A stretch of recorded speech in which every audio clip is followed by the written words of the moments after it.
We are doing this series for the next 3 months, exploring the identity of this word right here. What do Christians mean when we use the word G-O-D? And the reason is that it's our conviction that there's quite a lot of ambiguity and fogginess for Christians in America when we use this word. We often assume that we're all talking about the same thing. And I'm pretty convinced that we're not a lot of the time. And that's just within the church. Within Western culture in general, it gets even more complicated. And it's funny because, especially in American media and politics and so on, the word God gets brought up quite a lot.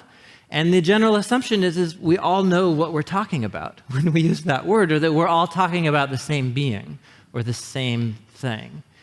And as Christians, I think we need to begin to discipline our thinking and to think carefully and intentionally about who we are referring to when we hear this word. And another major factor, we all come to our definition or what we understand this word to refer to by lots of different things. We talked about those last week, by our family of origins, by our experiences growing up, and so on. Another major factor, at least for cities, especially in the West, is the fact that over the last 50 years or so, with increased immigration and mobility, the world's urban centers have become what America was 200 years ago, i.e. the melting pots. And so, odds are, if you, were born in the 70s, 80s, 90s, and you grew up in a city, that you grew up knowing and just have neighbors and school friends and so on, people of different ethnic or cultural backgrounds, different religious backgrounds, and that you had a very different experience that way than your grandparents did growing up, say, in a city here in America.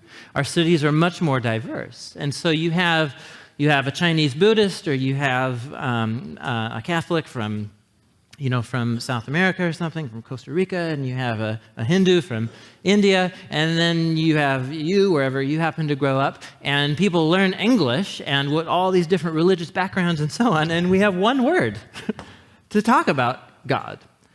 But yet all of those people do not at all mean the same thing when they use that English word. You guys with me? And so this is a reality of living in a religious and culturally pluralistic society that we need to gain clarity just for your own sake, but also for the sake of understanding who is this person that you're trying to get to know. What God are you trying to get to relate to in some way and trying to understand and connect with? So one way to think about this in terms of our culture is think about it like this, and I think why for many of us we have trouble relating to God, it's because we just have such a muddled idea of who God is in our minds, but yet we have a word for it that we think we know what it means. So think of it this way. This will underscore the problem, I think, that many of us have. So my name's Tim. Hi, if I didn't say that already, my name's Tim, right?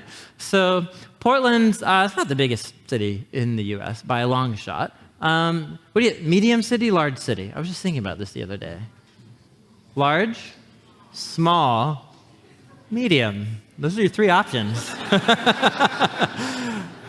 So that didn't help anything, did it? Okay, I suppose it depends on where you're from and your perception of what big is. Okay, well, that didn't help. Never mind. So Portland is a city. It is a city. All right, it is a city. So my name is Tim. How many Tims do you think there are in the city of Portland? Hundreds or thousands? Thousands, probably. How many thousands? I have no idea.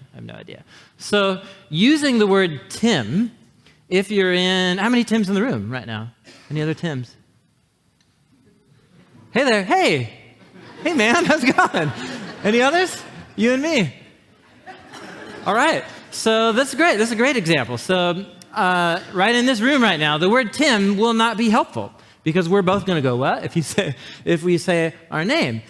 And so it's the same word, but it could identify and refer to different people altogether. So how would you gain clarity on which Tim you are talking about? What further would you want to say or get to know, whether you're talking about me or Tim? So last name is the first thing we would go. And so you would learn, my name's Tim Mackey. Mackey is my clan, Scottish and proud, right? And so Scottish and proud, right? If it's not Scottish, it's crop, right? And you know that thing? And so Scottish Lowlands tribe, the tribe of Mackay. Right? That's me. So that's how you would further know my identity is my name, my full name.